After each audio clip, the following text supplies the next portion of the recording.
திருச்சிற்றம்பலம். திருநாவுக்கரசு சாமிகள் அருளிய தேவாரம் 4ஆம் திருமுறை. பண் பழம் பஞ்சுரம். தலம் திருப்புகலூர். பதிகம் 14. பாடல் 7. உயிர் தவம் மிக்க தக்கன் உயிர் வேள்வி தன்னில் அவி உண்ண வந்த இமையோ.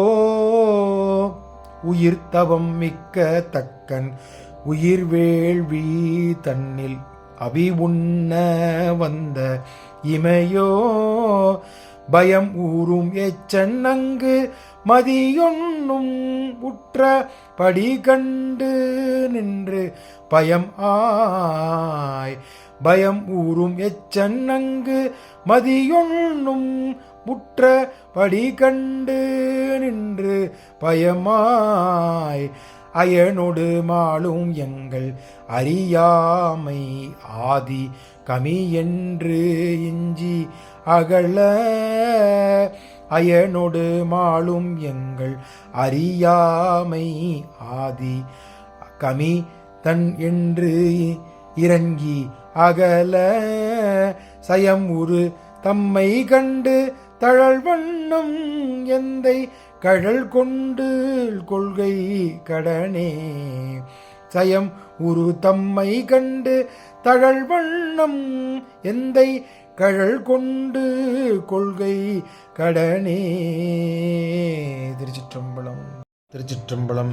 இந்த 7ஆம் பாடல் விளக்கத்தை பார்த்து விடலாம். இந்த 7ஆம் பாடலில் தவத்தில் மேற்பட்ட தக்கன் நடத்திய சிறப்பான வேள்வியில் கிடைக்கும் அவிர்ப்பாகத்தை உண்ணுவதற்காக அந்த வேள்வியில் பங்கு கொண்ட வேள்வியை தலைவனாகிய தேவராகிய அக்னி சந்திரன் ஆகியோர் பெற்ற தண்டனையை கண்டு பிரமுனும் திருமாலும் நாங்கள் அறியாமல் செய்த தவற்றினை மன்னித்து அருள வேண்டும் என்று வேண்டியபடி வேள்விச்சாலையிலிருந்து அகன்று வெல்லுமாறு வெற்றி கண்டு செந்நீர நிறத்தை ஒத்த மேனியை உடைய சிவருமான் திருப்பாதங்களை விடுவிப்பதே அத்தனை உயிர்களுக்கும் கடமையாகும். அதாவது தக்கன் நடத்திய வேள்வி யாகத்தில் அவிர்ப்பாகத்தை சிவபெருமானுக்கு படைக்காமல் வேள்வி செய்தார். அந்த வேள்வியில் அத்துணை தேவர்களும் கலந்து கொண்டார்கள். அந்த கலந்து கொண்டதை அணிந்த சிவபெருமான் கோபத்திற்கு உண்டாகி அந்த கோபத்தை தரிப்பதற்காக அத்துணை திருமால் பிரமன் அத்துணை தேவர்களும்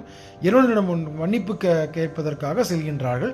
அதை மேற்கோள் காட்டி திருப்பாதத்தை சென்று அடைவதற்காக அத்துணை தேவர்களும் சரணாகதி அடைந்த பாதத்தை வழிபட வேறொன்றும் நமக்கு புண்ணியம் இல்லை. அதை விட வேற புண்ணியம் இல்லை. இந்த திருப்பாதங்களை கண்டு வழிபடுவதே அத்துணை உயிர்களுக்கும் கடமையாகும் அப்படின்னு சொல்லி இந்த பாடலை முடிக்கின்றார் அப்பர் சுவாமிகள். திருச்சிற்றம்பலம்.